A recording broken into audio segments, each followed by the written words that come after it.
మనము గడిచిన ధ్యానంలో అమ్మ అనే మాట యొక్క విశిష్టతను గూర్చి కొన్ని విషయాలు తెలుసుకున్నాం. అమ్మ అని మనము ఎవరిని సంబోధిస్తామో ఆ విషయాలు మీకు 6 విషయాలు తెలియజేశాను. అందులో మనకు జన్మనిచ్చినటువంటి స్త్రీని అమ్మ అని మనం సంబోధిస్తాం. మనం ఎవరి దగ్గరనైనా పనులు చేస్తూ ఉంటే యజమానులను గౌరవపదంగా అమ్మ అని సంబోధిస్తాం. తర్వాత మనము ఎవరినైతే ప్రేమిస్తామో మన బిడ్డలను మనము అమ్మ అనే సంబోధనతో పిలుస్తాం. తర్వాత మన దేశం, తర్వాత మన రాష్ట్రం, మన సంఘం, వీటన్నింటిని గురించి కూడా మనము మాత, తల్లి, అమ్మ అనేటువంటి మాటతో సాధారణంగా సంబోధిస్తాము అనే విషయాలు మనం నేర్చుకున్నాం. ఇక అమ్మ అనే మాట యొక్క ఆ విశిష్టతలో ప్రాముఖ్యంగా మనకు యోహాను గారు వ్రాసిన 2వ పత్రికలో ప్రారంభంలోనే ఆయన అమ్మగారికి అనే మాట తెలియజేస్తాడు. ఒక పెద్దకు ఆయన గౌరవపదంగా సంబోధించినటువంటి మాట ఇది. ఆ రీతిగా మనము కూడా పెద్దలైనటువంటి వారిని గౌరవపదంగా అలా సంబోధిస్తాం అనే విషయాలు గమనిస్తాం. 5వ వచనములో కూడా అంటాడు, కాగా అమ్మ క్రొత్త ఆజ్ఞ మీకు వ్రాసినట్టు కాదు, కానీ మొదటి నుండి మనకు కలిగిన ఆజ్ఞనే వ్రాయుచు మనము ఒకరినొకరము ప్రేమింపవలెనని నిన్ను వేడుకొనుచున్నాను అనే మాట అంటాడు. నేను రాసేది నీకు క్రొత్త ఆజ్ఞ ఏమి కాదు, ఇది మనకు ఉన్నటువంటి ఆజ్ఞే. ఆజ్ఞ ఏంటంటే మనము ఒకరినొకరిని ప్రేమించాలి అనే మాటలు తెలియజేస్తాడు. తెలుగు పదములో చాలా మూల్యమైనటువంటి మాట ఈ అమ్మ అనేటువంటి మాట. అందుకు ఒక కవి గారు కూడా వ్రాస్తారు, అమ్మ అన్న పిలుపుతోనే ఆడ జన్మ తరిస్తుంది, అమ్మ అన్నది ఏ భాష అది మధురం అని అంటాడు. అమ్మ అనే పిలుపుకు స్త్రీ అంత పరవశించిపోతుందట. ఆ భాష, ఆ పదం ఏ భాషలో ఉందో అది అతి మధురం అని అంటాడు. కవులు వారి రచనలలో వర్ణించేటువంటి అభివర్ణనలు ప్రేమైన దేవుని బిడ్డలారా మనము గమనించాలి, తెలుసుకోవాలి. ఇక అమ్మను గూర్చినటువంటి నీతి వాక్యాలు మనం చదువుకుంటున్నటువంటి రోజులలో అనేక సార్లు అనేక పుస్తకాలలో ఆ మాటలు నీతి వాక్యాలుగా మనం చదివిన సందర్భాలు ఉన్నాయి, వినిన సందర్భాలు కూడా ఉన్నాయి. ఏదైనా మీకు మరి జ్ఞాపకం ఉన్న విషయాలు, ఏదైనా ఒక మాట అమ్మను గూర్చి ఒక నీతి వాక్యాన్ని చెప్పగలుగుతారా?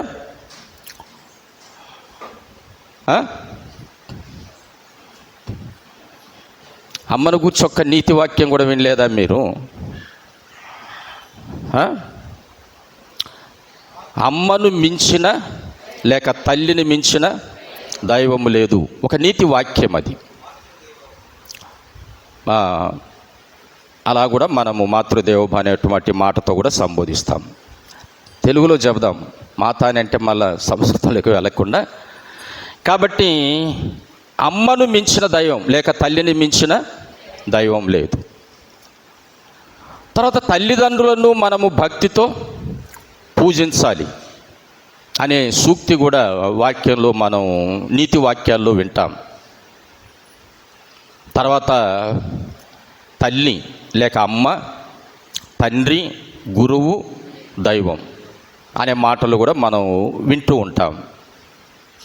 ఇవన్నీ తల్లిదండ్రులను గూర్చి చెప్పబడుతున్నటువంటి మాటలు.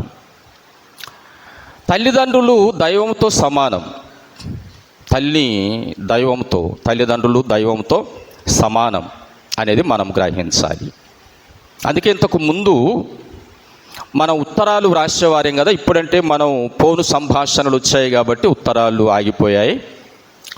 పిల్లలు వారు దూర ప్రాంతంలో చదువుకుంటున్నప్పుడు వారు తల్లిదండ్రులకు ఉత్తరం రాయాలి అని అంటే అసలు ఉత్తరాన్ని వ్రాసేటువంటి క్రమాన్ని నేర్పించేటప్పుడే తల్లిదండ్రులకు ఎలా ఉత్తరం రాయాలంటే పూజ్యులైన తల్లిదండ్రులకు అనే మాటతో మనం ప్రారంభిస్తాం.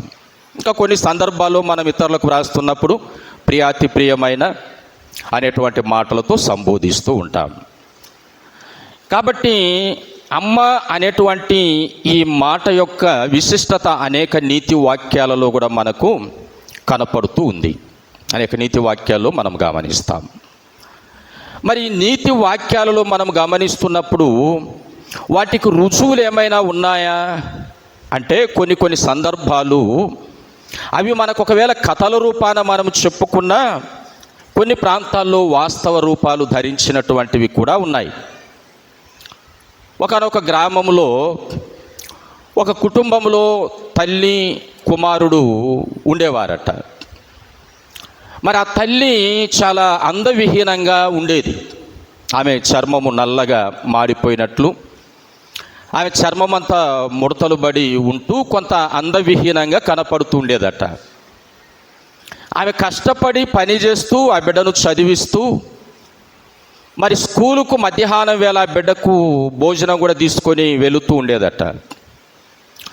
ఆ బిడ్డ ఇంటికి వచ్చినప్పుడల్లా వాళ్ళ అమ్మను, నువ్వు దయచేసి స్కూలుకు రావద్దు, నా తోటి పిల్లలు నన్ను హేళన చేస్తున్నారు, అవమానపరుస్తున్నారు, ఆమె మీ అమ్మ అని నన్ను కుర్చి అడుగుతూ నన్ను హేళన చేస్తున్నారు, అవమానపరుస్తున్నారు అని వాళ్ళ అమ్మతో మాట్లాడేవాడట.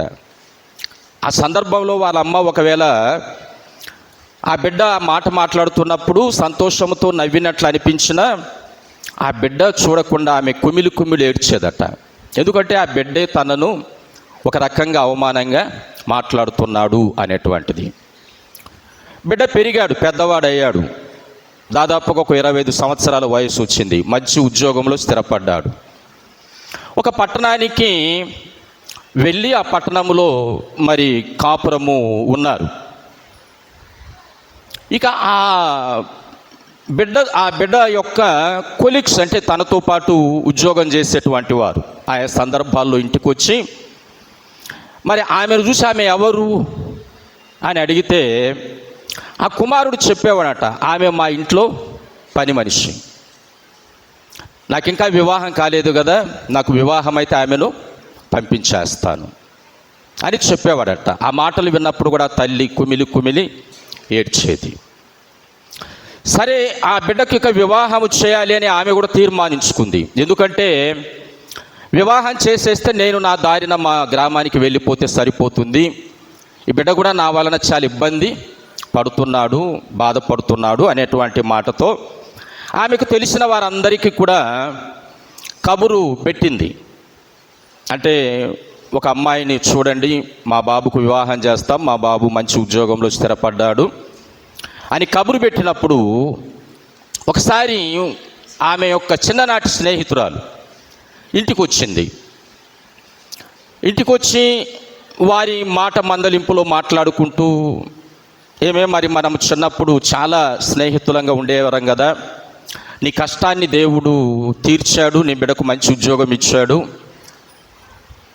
మరి నువ్వు ఇప్పటి వరకు పడిన కష్టమంతా శ్రమంతా కూడా పోయింది అని ఆమె మాట్లాడుతూ, మరి చిన్నప్పుడు నువ్వు ఎంత అందంగా ఉండేదానివి, నువ్వు యవన బిడ్డగా ఉన్నప్పుడు మన ఇద్దరం కలిసిమెలిసి తిరుగుతున్నప్పుడు చాలామంది మగపిల్లలు నిన్ను వివాహం చేసుకోవాలని నీ వెంటబడిన సందర్భాలు కూడా నేను ప్రత్యక్షంగా చూశాను. ఇప్పుడు ఎంత మరి నీ అందమంతా ఏమైపోయింది, సౌందర్యం అంతా ఏమైపోయింది అంటూ ఆమె మాట్లాడుతూ, చిన్ననాడు వారు కలిసి తీసుకున్నటువంటి ఒక ఫోటో ఆమె దగ్గర ఉంటే ఆ ఫోటో తీసి ఆ స్నేహితురాలు అంటే ఆమె దగ్గరకు వచ్చినటువంటి ఆమె చూస్తూ, అప్పటికి ఇప్పటికీ నీ పోలికలు చూస్తుంటే అసలు నువ్వేనా అనేటువంటి డౌటు వస్తుంది అని ఆమె మాట్లాడుతున్నప్పుడు ఈ బిడ్డ ఆఫీస్కి వెళ్ళడానికి రెడీ అయి బయటకు వచ్చాడట.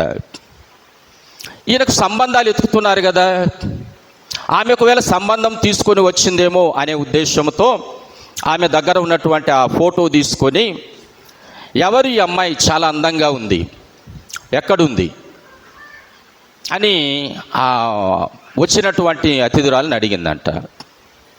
అప్పుడు చెప్పింది ఏంటంటే, ఈమె మీ అమ్మ బాబు అని చెప్పిందంట. మా అమ్మన? అయితే ఈమె ఎక్కడుంది ఇప్పటి వరకు?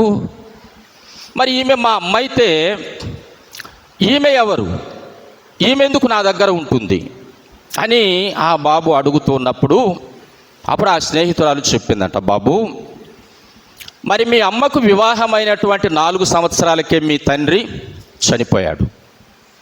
నువ్వు కేవలం 5 నెలల బాబుగా ఉన్నప్పుడు మీ అమ్మ నిన్ను జోల్లో వేసి ఆమె నీళ్లు తెచ్చుకోవడానికి బావికి వెళ్ళింది. ప్రమాదవశాత్తు అగ్ని ప్రమాదానికి మీ ఇల్లు గురైంది. గ్రామంలో ఉన్న వారందరూ కూడా వచ్చి ఆ మంటలు ఆర్పడానికి ప్రయత్నం చేస్తున్నారు. అప్పుడు మీ అమ్మ పరిగెత్తుకుంటూ వచ్చి కడవను అక్కడ విసిరేసి ఆమె లోపలికి పరిగెత్తుకుంటూ వెళ్ళి జోల్లో ఉన్నటువంటి నిన్ను ఎత్తుకొని నిన్ను తన పొదిగుట్లో పెట్టుకొని నీకు ఆ వేడి, ఆ మంటల తాకిడి తగలకుండా ఆమె బయటికి వచ్చేటువంటి క్రమంలో ఆమెకు ఆ మంటలు, ఆ వేడి తగిలి ఆమె చర్మం అంతా కాలిపోయింది. హాస్పిటల్లో ఆమె ట్రీట్మెంట్ పొందినప్పుడు ఆమె చర్మం నల్లగా మారిపోయింది. ఆమె చర్మం అంతా ముడతలుగా వచ్చింది. దాని వలన మీ అమ్మ నీకు ఇప్పుడు అందవిహీనంగా కనపడుతుంది అన్నప్పుడు ఆ బిడ్డకు నిలబడ్డ భూమి కదిలిపోయిందట.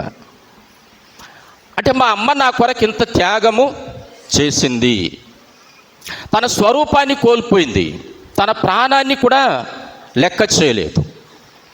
తల్లి యొక్క త్యాగం, తల్లిని మించిన దైవము లేదు అన్న సూక్తి నేను విన్నాను, కానీ ఇది ప్రాక్టికల్గా ఎక్కడ జరుగుతుందో ఒకవేళ నేను దాన్ని ఒక సూక్తిగానే అనుకుంటున్నాను, కానీ ఇది ప్రత్యక్షంగా నా జీవితంలోనే జరిగింది అని ఆ బిడ్డ ఆ తల్లిని కబుగలించుకొని ఏడుస్తుంటే, ప్రేమ దేవుని బిడ్డలారా, ఆ తల్లి అనిందంట, బాబు నీ కంటిలో నీళ్లు చూడకుండా ఉండడానికే ఇప్పటి వరకు ఈ రహస్యాన్ని నేను దాచాను.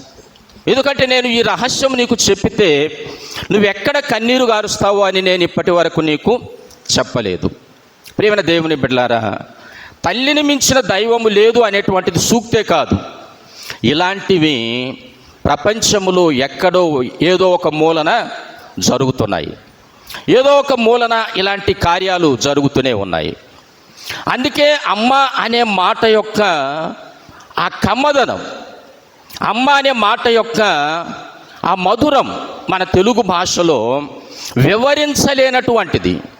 వివరించలేని ఒక అద్భుతమైనటువంటి మాటగా ప్రియమైన దేవుని బిడ్డలారా మనం అర్థం చేసుకోవాలి, గ్రహించాలి. కాబట్టి అమ్మను చులకన చేసేటువంటి ఏ బిడ్డ కూడా తన వెనకటి స్థితిగతులు ఏంటో తెలుసుకోవాలి. అమ్మలు ఒకవేళ అందవిహీనంగా ఉన్నారంటే దాని వెనక మూలాలు ఏమున్నాయో అర్థం చేసుకోవాలి, వాటిని తెలుసుకోవడానికి ప్రయత్నము చేయాలి. కాబట్టి బిడ్డల కోసం తల్లిదండ్రులు ప్రాణత్యాగం చేసేటువంటి వారు ఉన్నారు. బిడ్డల కోసం స్వరూపాన్ని, సొగసును పోగొట్టుకున్న తల్లిదండ్రులు ఉన్నారు. బిడ్డల కోసం సమస్తాన్ని త్యాగం చేసినటువంటి తల్లిదండ్రులు ఉన్నారు. ఇది ప్రియులారా మనం అర్థం చేసుకోవాలి, గ్రహించాలనేటువంటి విషయాన్ని నేను జ్ఞాపకానికి తెస్తూ ఉన్నాను. కాబట్టి ఇలాంటివి నీతి కథలే కాదు, కానీ అక్కడక్కడ ఇలాంటివి జరిగిన చరిత్రలు కూడా ఉన్నాయి అనేది మనం గ్రహించాలి.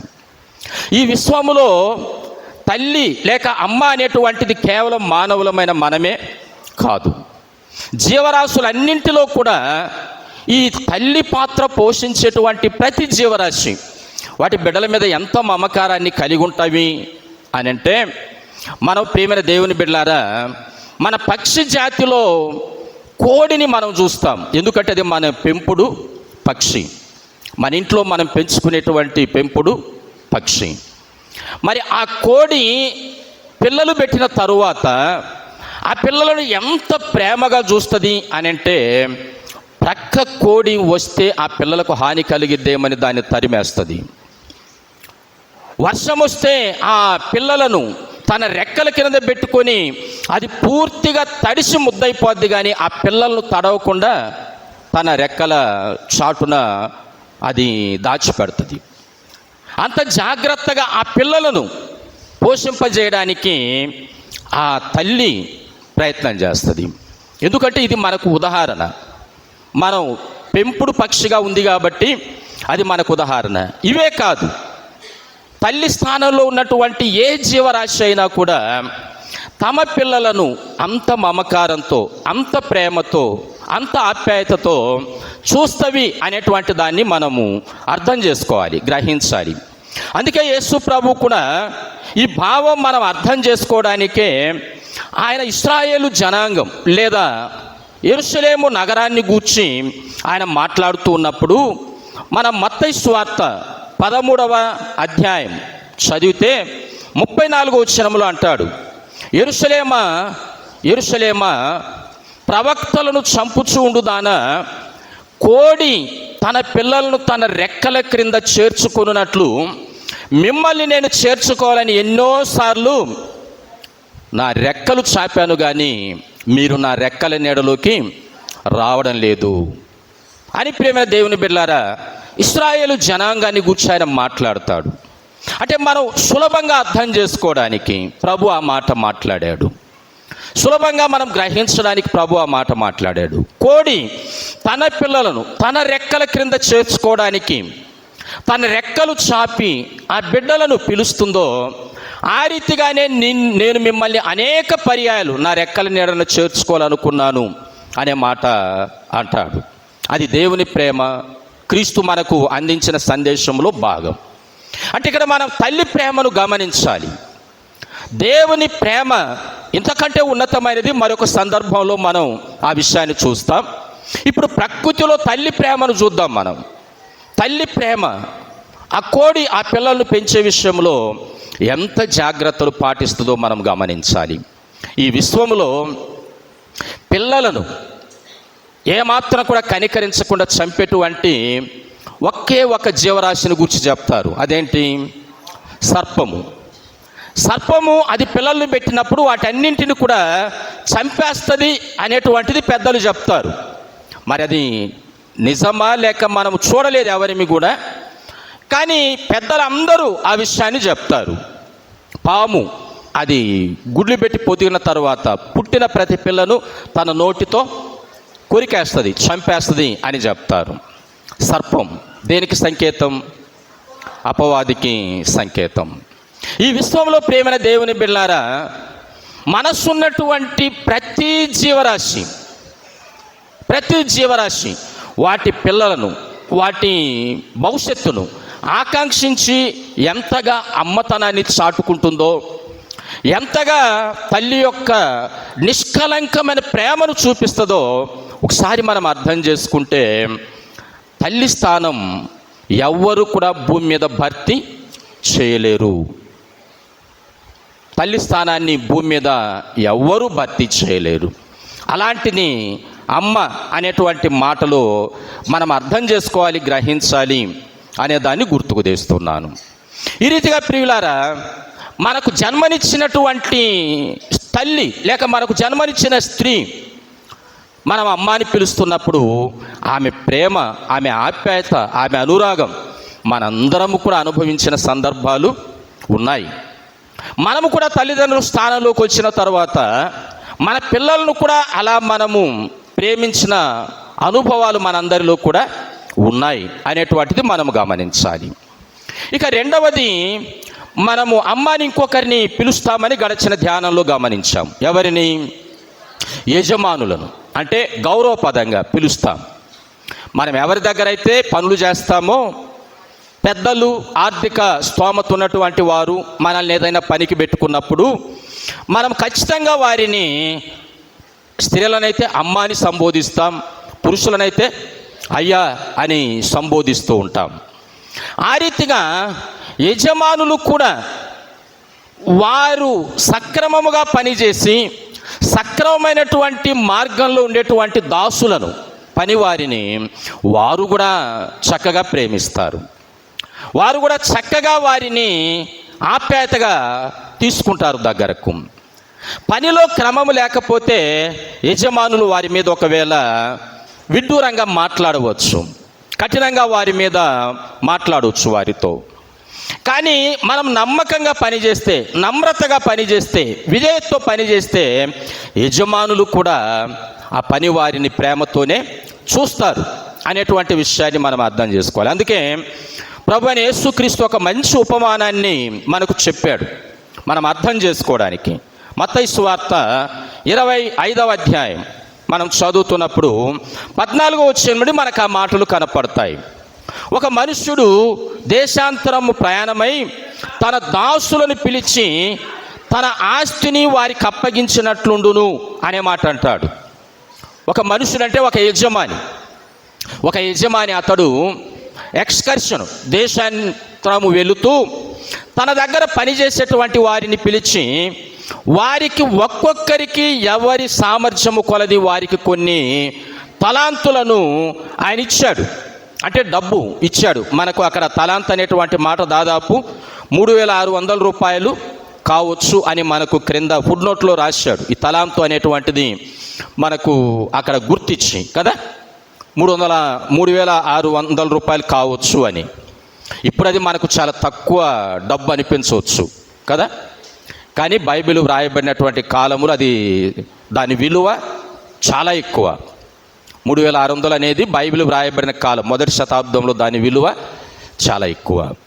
కాబట్టి తన దాసులను పిలిచి ఒక్కొక్కరికి వారి సామర్థ్యం కొలది కొందరికి 5 తలాంతులు ఇచ్చాడు, మరి కొందరికి 2 తలాంతులు ఇచ్చాడు, ఒకనికి 1 తలాంతు ఇచ్చాడు.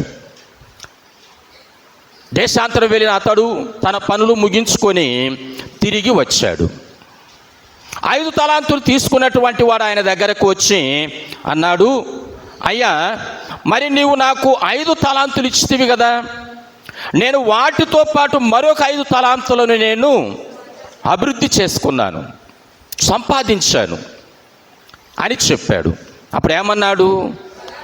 బలా నమ్మకమైన మంచి దాసుడా అనే మాట అన్నాడు. నమ్మకమైనటువంటి పనివారిని యజమానులు కూడా ప్రేమిస్తారు. అయితే కొందరు కఠినమైనటువంటి వారు ఎంత నమ్మకంగా పనిచేసినా, వారు తిరస్కరించేటువంటి వారు ఎంత నమ్మకంగా పనిచేసినా కొంత స్వభావరీత్యా సరైనటువంటి ఆ గుణము లేనటువంటి వారు కొంత ఇబ్బంది పెట్టవచ్చు పనివారిని. కానీ అందరూ అలా ఉంటారని మనము చెప్పడానికి అవకాశము లేదు. ఏదో కొందరైనా నమ్మకమైనటువంటి పనివారిని ఖచ్చితంగా అభిమానిస్తారు, ఖచ్చితంగా వారిని ప్రేమిస్తారు అని చెప్పడములో ఏ విధమైనటువంటి సందేహము లేదు అనే విషయాలు మనము గమనించాలి. ఈ ఉపమానం యజమానిగా క్రీస్తుకు, ఆయన పిల్లలంగా మనకున్నటువంటి తత్సంబంధాలను తెలియజేసిన యజమానులు తమ దాసులను, నమ్మకంగా పనిచేసే దాసులను, నమ్మకంగా ఉండేటువంటి వారిని ఇలా బలా నమ్మకమైన మంచి దాసుడా అనేటువంటి ఆ సంబోధన చేస్తారు. ఇంకా ఏమంటారు? నువ్వు కొంచెంలో నమ్మకంగా ఉంటివి కాబట్టి నేను అనేకమైన వాటి మీద మరి నియమిస్తాను అని అంటాడు. అంటే ఒక యజమాని దగ్గర ఒక నమ్మకమైనటువంటి దాసుడు యజమాని మన్నన పొందగలిగితే తన జీవితం, తన విధానం ఒక ఉన్నతమైనటువంటి స్థానంలో ఉంటుంది అనేటువంటి విషయాన్ని ప్రియమైన సహోదరులారా, దేవుని బిడ్డలారా మనం అర్థం చేసుకోవాలి. కాబట్టి యజమానుల దగ్గర నమ్మకంగా పనిచేసేటువంటి ఆ వ్యక్తిత్వం మానవులమైన మనకు ఉండాలి అనేది గ్రహించాలి. గడిచిన ధ్యానంలో మనము హెబ్రీయుల చిన్నది సిరియనులు చెరగొని వచ్చినటువంటి ఆమెను గూర్చిన వృత్తాంతం రాజుల 2వ గ్రంథం 5వ అధ్యాయంలో గమనించాం. ఆ చిన్నది మరి తన యజమానుడైనటువంటి నయమానుకున్నటువంటి కుష్ఠరోగము తన దేశంలో ఉన్న ప్రవక్త దగ్గరికి వెళితే బాగవుతుందని చెప్పింది. నయమాను వెళ్ళాడు, ఎలీషా చెప్పిన ప్రకారం ఆయన ఫాలో అయ్యాడు, తనకు వ్యాధి నయమైంది. ఇప్పుడు మరి ఆ పాపను, ఆ యవ్వన బిడ్డను మనకు వాక్య భాగంలో ఒకవేళ ఆ సందర్భం కనపడదు, కానీ ఖచ్చితంగా ఆ బిడ్డను అభినందించి ఉంటారు. ఎందుకనంటే అతనికున్న రోగము ఆనాటి కాలంలో చాలా భయానకమైనటువంటి రోగం. ఎందుకంటే కుష్ఠరోగం అనేటువంటిది ఆనాడు ప్రజలలో ఒక భీతిని కలిగించేటువంటి వ్యాధి. అందుకే మన దేశంలో కుష్ఠరోగులను నిర్దాక్షిణ్యంగా భూమిలో గోతులు తీసి ఆ గోతులలో వారిని పడేసి పైన మరి కట్టెలు ఇవన్నీ పేర్చి మంట పెట్టి వారిని ఆ గోతుల్లో చంపేవారు అనేటువంటిది చరిత్ర మనకు చెబుతుంది. ఎందుకనంటే ఆ రోగం నాకు సోకుద్దేమో అన్నటువంటి భయం. కాబట్టి ఆ రోగాన్ని ప్రేమ దేవుని బిడ్డలారా మనము అంచనా వేస్తే ఆనాడు నయమాను కూడా ఒకవేళ పరాక్రమశాలి అయినా రాజు మనను పొందుతున్నటువంటి వాడైనా అతడు అనేక సార్లు అనేక రకాలైనటువంటి ఇబ్బందులకు గురై ఉంటాడు. ఇప్పుడు అతని వ్యాధి నయమైంది. అతని వ్యాధి నయమైన తర్వాత అతను ఎంత ఆనందంగా ఎంత సంతోషంగా ఆయన ఉండి ఉంటాడంటే మనం అర్థం చేసుకోవాలి. అందుకే తనకు వ్యాధి నయమైన వెంటనే ఆయన మరలా తిరిగి ఎలీషా దగ్గరకు వచ్చాడు. ఎలీషా దగ్గరకు వచ్చి ఎలీషాకు మరి కానుకలు ఇవ్వడానికి కూడా ఆయన తన యొక్క త్యాగాన్ని చూపించాడు. 14వ వచనము మనం చదువుతాం. అతడు పోయి దైవజనుడు చెప్పినట్లు యోర్దాను నదిలో 7 మారులు మునగగా అతని దేహము పసిపిల్ల దేహము వలెనై అతడు శుద్ధుడాయెను. అప్పుడు అతడు తన పరివారంతో కూడా దైవజనుడు దగ్గరకు తిరిగి వచ్చి అతని ముందర నిలిచి, చిత్తగించుము, ఇశ్రాయేలీలోనున్న దేవుడు తప్ప లోకమందంతటి యందును మరి ఒక దేవుడు లేడని నేను ఎరుగుదును అనే మాట తను చెప్తాడు.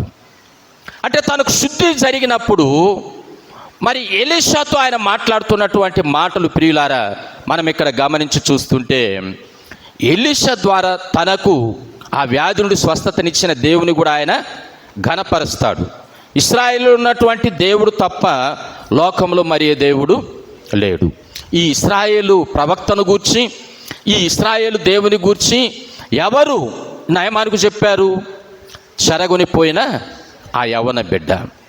మరి తను ఇంటికి వచ్చిన తర్వాత ఆమెను అభినందించకుండా, అభిమానించకుండా, ఆమెను మెచ్చుకోకుండా, ఆమెను ప్రేమించకుండా ఉంటాడా? ఎలీషాకే ఆయన కానుకలు ఇవ్వడానికి వెళ్ళాడు, ఎలీషాకే. కానీ ఎలీషా వాటిని స్వీకరించలేదు. తర్వాత గెహాజీ స్వీకరించాడు, ఆ కుష్ఠరోగం తను తెచ్చుకున్నాడు. ఇది వృత్తాంతం. కానీ ఇక్కడ మనం గమనించాల్సింది ఏంటంటే యజమానుల దగ్గర పనిచేసేటువంటి దాసులు వారికి మేలు చేస్తే, వారికి మంచి చేస్తే, వారు అభినందనీయంగా మనం పనులు చేస్తే వారి ప్రేమకు మనం ఖచ్చితంగా పాత్రులమవుతాము. వారు ప్రేమిస్తారు.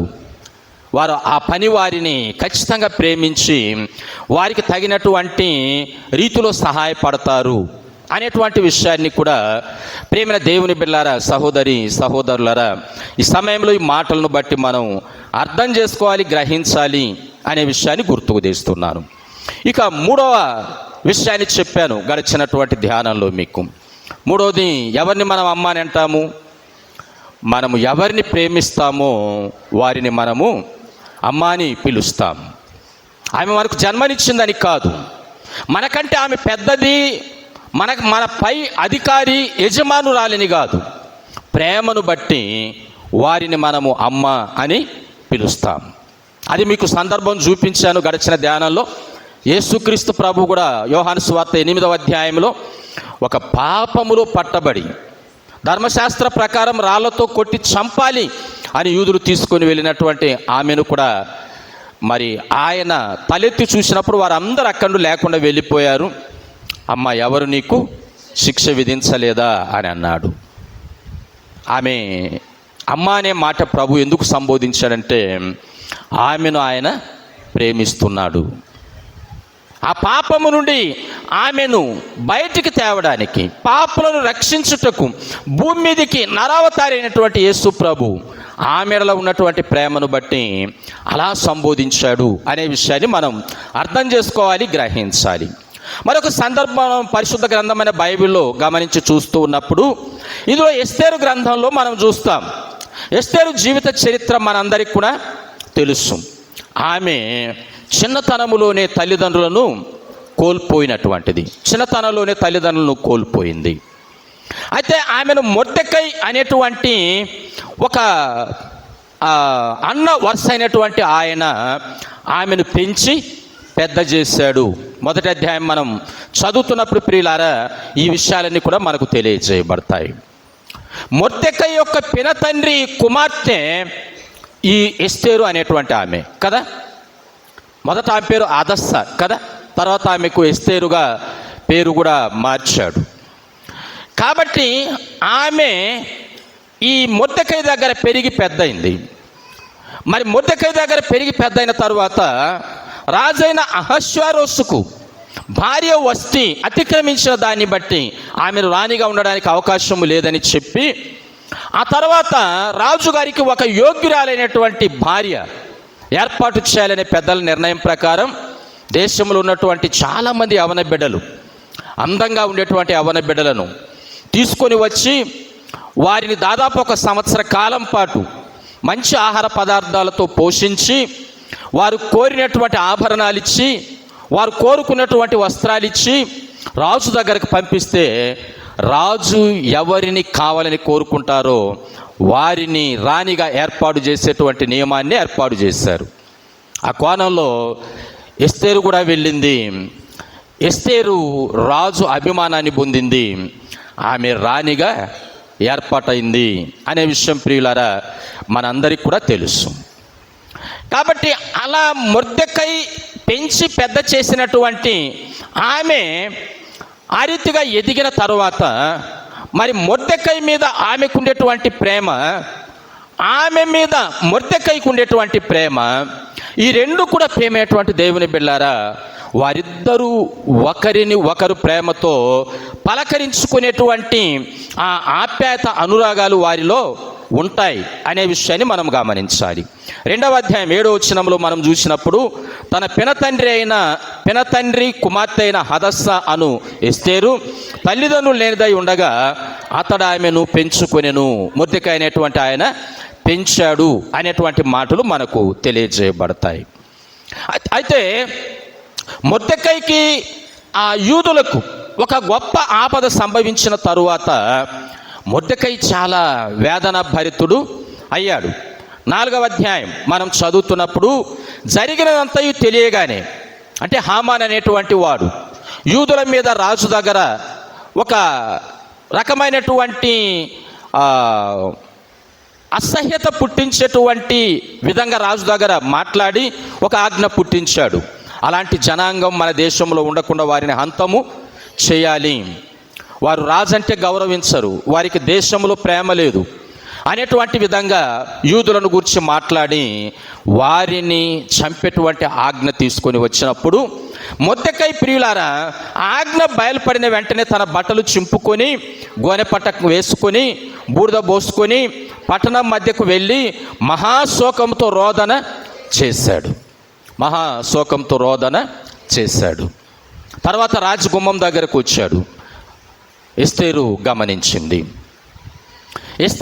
ఆయనను గమనించింది. వెంటనే తన దగ్గర ఉన్నటువంటి చెలికత్తెలను పంపించింది, ఎందుకు ఆయన అలా ఉన్నాడు అని. ఇప్పుడు ఎస్తేరు మొర్దెకై దగ్గరకు తన చెలికత్తెలను పంపించాల్సిన అవసరము లేదు. ఎందుకని? ఇప్పుడు ఆమె రాణి, రాజభవనంలో ఉంది. ఎవరు ఎలా పోతే తనకేమి కాదు. తనను పెంచి పెద్ద చేసినటువంటి తన తండ్రి స్థానంలో ఉన్నటువంటి మొర్దెకై ఎందుకు మహారోదనతో ఉన్నాడు? ఎందుకు ఆయన గోనె పట్ట కట్టుకున్నాడు? ఎందుకు ఆయన బూడిద పోసుకున్నాడు? విషయం మొర్దెకై చెప్పిన తరువాత మరి ఆమె చేసినటువంటి త్యాగం ప్రియులారా మనం అదే అధ్యాయం దాదాపుగా మనము 16-17 వచనాలు చదువుతుంటే, నీవు పోయి సుషానందు కనపడిన యూదులందరినీ సమాజ మందిరమును సమకూర్చి నా నిమిత్తము ఉపవాసం ఉండి 3 దినములు అన్నపానములు చేయకుండా ఉండండి, నేనును నా పనికత్తెలు కూడా ఉపవాసం ఉందుము. ప్రవేశించుటకు న్యాయ వ్యతిరేక్తముగానున్నను నేను రాజునొద్ద ప్రవేశించుదును, నేను నశించదను అనే మాట తన అంటది. అంటే తను ప్రేమించేటువంటి వారి కొరకు తను ప్రాణం పెట్టడానికి కూడా వెనుదీయలేదు. ఎందుకంటే రాజు అనుమతి లేకుండా, రాజు అపాయింట్మెంట్ లేకుండా ఎవరు రాజు దగ్గరకు వెళ్ళడానికి అవకాశము లేదు. మరి రాజు అపాయింట్మెంట్ కోరుకొని ఆయన పిలిచినప్పుడు ఎస్తేరు వెళ్ళాలి అంటే సమయము లేదు, ప్రమాదము యూదులకు పొంచుకొని వస్తుంది. అవసరమైతే తన ప్రజల కొరకు తన ప్రాణం పెట్టడానికైనా వెనుదీయనటువంటి ఆ త్యాగాన్ని ఆమె చేసింది, రాజు దగ్గరకు వెళ్ళింది అనే విషయాలు మనం గమనిస్తాం. కాబట్టి ప్రేమైన దేవుని బిడ్డలారా, ఒకరి ఎడల ఒకరికి ప్రేమ ఉన్నప్పుడు మనము అమ్మ అనే మాట సంబోధిస్తాము. మన ప్రేమను వారి ఎడల అనేక రకాలుగా చూపిస్తాం. మనం నష్టపోయినా కూడా మనం ఎవరిని ప్రేమిస్తున్నామో వారి ఎడల మనం ప్రత్యేక శ్రద్ధ చూపిస్తాం, ప్రత్యేక శ్రద్ధ కలిగి ఉంటాం అనేటువంటి దాన్ని మనము ప్రేమైన దేవుని బిడ్డలారా అర్థం చేసుకోవాలి, గ్రహించాలి అనే విషయాన్ని నేను గుర్తుకు తెస్తూ ఉన్నాను. ఆ రీతిగా మరి ఒకరిని ఒకరు ప్రేమించుకుంటున్నప్పుడు ఆ ప్రేమలు రకరకాలుగా ముడిపడతాయి. ఆ ప్రేమలు పుట్టే మాటే అమ్మ అనేటువంటి మాట. ఆ ప్రేమలో అనుబంధమై నిమగ్నమై ఉండేటువంటి మాటయే అమ్మ అనేటువంటి మాటగా మనము అర్థం చేసుకోవాలి, గ్రహించాలి అనేదాన్ని గుర్తుకు తెస్తున్నాను. మొర్దెకై కూడా మరి తను ఎస్తేరు దగ్గరకు వచ్చి, ఆ ఎస్తేరు దగ్గర వచ్చిన చెలికత్తెలకు ఆయన ఆ కోణములోనే జవాబు చెప్పుంటాడు. మరి యూదులకు వచ్చే ఈ అపాయం, అమ్మ నువ్వు ఒకసారి గమనించు, నువ్వు కూడా యూదురాలు అనేటువంటి విషయాన్ని నువ్వు మరచి పోవద్దు. యూదులందరికీ ఆపద వస్తే దాన్ని తప్పించుకుంటావని కూడా నువ్వు కూడా అనుకోవద్దు. ఇలా తను ఎస్తేరుకు పంపించిన సందేశంలో ఖచ్చితంగా ఆయన ఈ మాట సంబోధించి ఉంటాడు అనే విషయాన్ని మనం అర్థం చేసుకోవాలి. ఎందుకంటే మనం మాట్లాడుతున్నప్పుడు ఆ మాటలు ప్రేమ ఉన్నప్పుడు ఖచ్చితంగా వెలువడుతూ ఉంటాయి, ఖచ్చితంగా అవి వెలువడతాయి అనే విషయాన్ని మనం గుర్తించాలి అనే సంగతిని నేను జ్ఞాపకానికి తెస్తున్నాను. ఇక నాలుగవదిగా మనము అమ్మ అనే మాట ఎవరిని సంబోధిస్తామని గడిచిన ధ్యానంలో నేర్చుకున్నాము. మనం పుట్టి పెరిగిన దేశం, మనం పుట్టి పెరిగిన రాష్ట్రాన్ని కూడా మనము మాత, అమ్మ అనే సంబోధన మనం సహజంగా చేస్తాము అనేటువంటిది ప్రియులారా మనం గమనించాలి. మరి దేశము కొరకు నెహెమ్యా ఏ రీతిగా త్యాగం చేశాడో మనము గడిచిన ధ్యానంలో చూశాం. అంటే దేశాన్ని ప్రేమించే విషయంలో మరి దేశం కొరకు ఆయన పడిన బాధ మనము గమనించాం. అట్టి దేశాన్ని, పాడైపోయిన ఆ దేశాన్ని మరలా బాగు చేయడానికి, వాటిని పునర్నిర్మాణం చేయడానికి నెహెమ్యా రాజు ఆజ్ఞ అనుమతి పొంది ఆయన వెళ్ళాడు.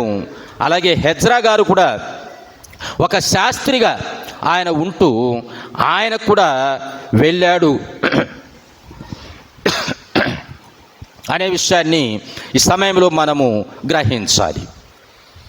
దేశాన్ని మనం ప్రేమిస్తున్నప్పుడు, దేశ ఔన్నత్యతను మనం ప్రేమిస్తున్నప్పుడు, దేశాన్ని మనము గౌరవించే విషయంలో కూడా అలా ఉంటాం అనేటువంటిది. హెజ్రా గారు ఆయన వెళ్ళి ధర్మశాస్త్రం అంతా కూడా వారికి కూలంకుషంగా తెలియజేసి పాపానికి మూలమేంటో ఆయన తెలియజేసిన తర్వాత హెజ్రా గ్రంథం 10వ అధ్యాయం మనం చదువుతున్నప్పుడు అక్కడ హెజ్రా ఏడ్చుచు దేవుని మందిరం ఎదుట సాష్టాంగ పడుచు పాపములను ఒప్పుకొని ప్రార్థన చేసెను. ఇశ్రాయేలీలలో పురుషులు, స్త్రీలు, చిన్నవారు మిక్కిలి గొప్ప సమూహముగా అతని యొద్దకు కూడి వచ్చి బహుగా ఏడవగా, ఏలాము కుమారులో ఒకడగు యెహీయేలు కుమారుడైన శకన్య హెజ్రాతో ఇట్లనెను, మేము దేశమందుండు అన్య జనులలోని స్త్రీలను పెళ్లి చేసుకొని మా దేవుని దృష్టికి పాపము చేసితిమి. అయితే ఈ విషయంలో ఇశ్రాయేలు తమ నడవడి దిద్దుకొందురను నిరీక్షణ కద్దు. కాబట్టి ఈ పని ధర్మశాస్త్రానుసారముగా జరుగునట్లు నా ఏలినవాడవైన నీ యోచనను బట్టి, దైవాజ్ఞకు భయపడు వారి యోచనను బట్టి మేమందరం కూడా ఈ అన్య స్త్రీలను వదిలేస్తాం అనేటువంటి మాటలు చెప్పడం ప్రియమైన దేవుని బిడ్డలారా మనం అక్కడ గమనిస్తాం. ఆ దేశానికి వచ్చినటువంటి కీడు, ఆ దేశానికి వచ్చినటువంటి ఆపద, వారందరికి వచ్చిన ఆపదకు మూలం ఏంటంటే వారి యొక్క పాపములు. అందులో వారిలో కొందరు చేసిన పాపం ఏంటంటే దైవాజ్ఞను మీరి వారు అన్య స్త్రీలను వివాహము చేసుకోవడం. దాని ద్వారా ఈ కీడు వచ్చింది. మన దేశము పాడైపోయింది, మన ప్రాకారాలు పడగొట్టి వేయబడ్డాయి, మన దేశపు ప్రాకార గుమ్మములు అగ్ని చేత కాల్చివేయబడ్డాయి. ఈ దేశము పాడైపోవడానికి మా పాపమే కారణం. ఆ పాపాన్ని మేము విడిచిపెట్టి ఒప్పుకొని మన దేశ పునర్నిర్మాణం కొరకు మేము పాటుపడతాం అని ఆ పాపానికి మూలమైనటువంటి వ్యక్తులు వచ్చి హెజ్రాతో మాట్లాడుతున్నారు. దేశము పాడైపోయినటువంటి దాన్ని సరిచేసుకోవడానికి, సరిదిద్దుకోవడానికి దేశం మీద వారికి ఉన్న ప్రేమ, దేశం మీద వారికి ఉన్న మమకారం, దేశం మీద వారికి ఉన్నటువంటి ఆ ఆప్యాయత, ఆ రీతిగా మాట్లాడుతూ వారు తమ పాపములను ఒప్పుకొని ఆ పాపాలను విడిచిపెట్టి ఆ పాపం నుండి తమను తాము విడుదల చేసుకొని ప్రభు బిడ్డలుగా వారు వర్ధిల్లడానికి, పాడైపోయిన ఆ దేశం మరలా పునర్నిర్మాణము కావడానికి, దేవుని ధర్మశాస్త్ర ప్రకారంగా వారు జీవించడానికి చేసుకున్నటువంటి తీర్మానాలు ఈ భాగంలో మనకు కనపడుతున్నాయి. దేశం మీద ప్రేమ, దేశం మీద మమకారం. దేశాన్ని మనం ప్రేమిస్తున్నామంటే, దేశం మనకు తల్లితో సమానంగా మనం చూస్తున్నామంటే, దేశం అంటే మట్టి కాదు, దేశం అంటే మనుషులు. కాబట్టి మనుషుల మీద మనం ప్రేమ చూపించాలి. మనుషుల మీద మనం చూపించే ప్రేమయే మనం దేశాన్ని ప్రేమిస్తున్నాం అని చెప్పడానికి నిదర్శనం. అందుకే ఇక్కడ మనకు యోహాను గారు రాసినటువంటి ఈ పత్రిక మనం చదువుకున్నటువంటి లేఖన భాగంలో మనం చదివినటువంటి ఆ 4వ వచనంలో ఆయన అన్నటువంటి మాట వాక్య భాగంలో చూస్తూ ఉన్నప్పుడు అమ్మ అనే మాటతోనే ఆయన ఆమెను మరలా సంబోధిస్తాడు. 5వ వచనం చూడు. కాగా అమ్మ, క్రొత్త ఆజ్ఞ మీకు వ్రాసినట్టు కాదు, కానీ మొదట నుండి మనకు కలిగిన ఆజ్ఞనే వ్రాయిచున్నాను. ఆ ఆజ్ఞ ఏంటంటే మనము ఒకరినొకరము ప్రేమింపవలెనని మరి నిన్ను వేడుకుంటున్నాను. ప్రేమ కలిగి మనం ఉండాలి. ఈ ప్రేమ అనేటువంటిది మనలో ఉంటే మనము అన్ని విషయాల్లో ఒకరినొకరం గౌరవించుకుంటాం, ఒకరి కష్ట సుఖాల్లో ఒకరం పాలివారం అవుతాం. అలా మనము చేసుకునే ప్రతి పనిలో కూడా ఆ గౌరవం అనేటువంటిది సాటి స్త్రీని మనం అమ్మగానే భావిస్తాం, సాటి పురుషుని మనం తండ్రిగానే భావిస్తాం అనేటువంటి విషయాన్ని మనం అర్థం చేసుకోవాలి. కాబట్టి ఈనాడు దేశంలో అనేక అరాచకాలు జరుగుతున్నటువంటి విషయాలు, ముఖ్యంగా స్త్రీల విషయంలో జరుగుతున్నటువంటి అరాచకాలకు మూలం ఏంటంటే దేవ ప్రేమ లేక దైవిక ప్రేమ మనుషులలో లేకపోవడం, కామంతో కూడిన ప్రేమ అనేకులలో బుసలు కొట్టడం. అనేక అరాచకాలు భూమి మీద జరగడానికి మూలాలు, ఈనాడు అనేక దేశాల్లో జరగడానికి మూలాలు, అనేక రాష్ట్రాలలో గ్రామాల్లో జరగడానికి మూలాలు ఏంటంటే దేవుని ప్రేమ వారిలో కరువైపోతుంది, కామంతో కూడినటువంటి ప్రేమ బుసలు కొడుతుంది. అందుకే మానభంగాలు, అందుకే హత్యలు, అందుకే రకరకాలైన నీచ కార్యాలు జరుగుతున్నాయి. కానీ దైవ ప్రేమ అనేటువంటిది ఉంటే ఇలాంటివి ఏవి ఏ దేశంలో, ఏ రాష్ట్రంలో, ఏ గ్రామంలో, ఏ కుటుంబంలో అవి జరగవు. ఆ అమ్మ అనేటువంటి పేరు యొక్క భావ అర్థాన్ని మనం గ్రహిస్తే, జన్మనిచ్చిన స్త్రీని అమ్మ స్థానంలో మనం చూడగలిగితే, ఏ స్త్రీని మనము మానభంగం చేయాలని కానీ, ఏ స్త్రీని కూడా మనము కామ ఆలోచనలతో చూడాలనేటువంటి తలంపు కానీ మనలో ఉండదు. ఎందుకంటే యేసు ప్రభు మనకు చెప్పినటువంటి ఒక అత్యున్నతమైనటువంటి మాట ఏంటంటే, వ్యభిచరించవద్దు అని చెప్పబడిన ఆజ్ఞ మీరు విన్నారు కదా. ఒక వ్యక్తి ఒక స్త్రీతో వ్యభిచారము చేయడమే కాదు, మోహపు చూపు చూసినా కూడా అది వ్యభిచారముతో సమానం అని అన్నాడు. ఎలా వస్తుంది ఇది? ప్రేమ లేకపోవడం, ఆప్యాయతలు లేకపోవడం, అనుబంధాలు లేకపోవడం. ఒక వ్యక్తిని మనము ఒక అనుబంధంతో చూడకపోవడం, ఈమె నా తల్లి, ఈమె నా చెల్లి, ఈమె నా అక్క అనేటువంటి భావన దేశంలో కరువైపోతున్నందువలన ఈనాడు అనేక అరాచక కార్యక్రమాలు జరుగుతున్నాయి. ప్రియమైన దేవుని బిడ్డలారా, స్త్రీ ఆమె పుట్టుకతో ఒకవేళ ఒక బిడ్డ అవుతుంది, ఆ తర్వాత ఆమె ఒక భార్య అవుతుంది, ఆ తర్వాత ఆమె ఒక తల్లి అవుతుంది, ఆ తర్వాత ఆమె ఒక అవ్వ అవుతుంది. ఇలా స్త్రీ ప్రతి ఒక్కరికి కూడా గౌరవపదమైనటువంటి స్థానంలో చూడవలసినదే. అంతకు మించి మనము స్త్రీని ఆలోచించే ఆలోచన అది దైవిక ప్రేమకు ముడిపడి ఉండడము లేదు, దేవుని ప్రేమను గ్రహించడము లేదు అనేటువంటి విషయాన్ని మనము అర్థం చేసుకోవాలి. అమ్మ ప్రేమను అనుభవించిన ఏ ఒక్కరు కూడా స్త్రీల మీద అఘాయిత్యాలు చేయడానికి ముందుకు రాలేరు. అమ్మ మీద గౌరవం ఉన్నప్పుడు ఎవరు అలాంటి నీచ పనులు చేయరు. అమ్మ అనే మాట విలువ తెలిసినప్పుడు ఎవరు కూడా అలాంటి నీచపు కార్యాలకు సాహసించరు.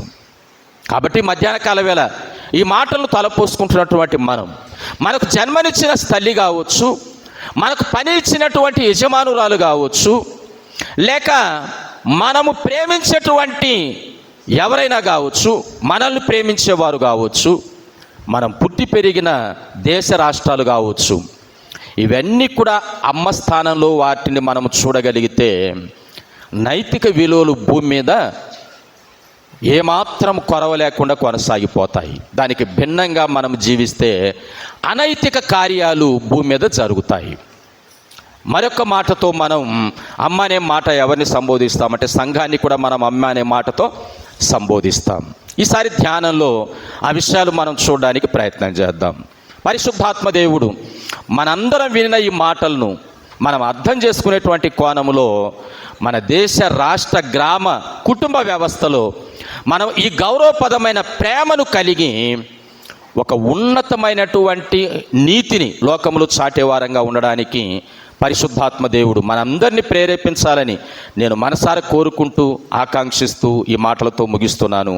దేవుడి మాటలు మనందరి ఆత్మల మేళ్ల కొరకై బహుగా దీవించి ఆశీర్వదించునుగాక. ఆమేన్.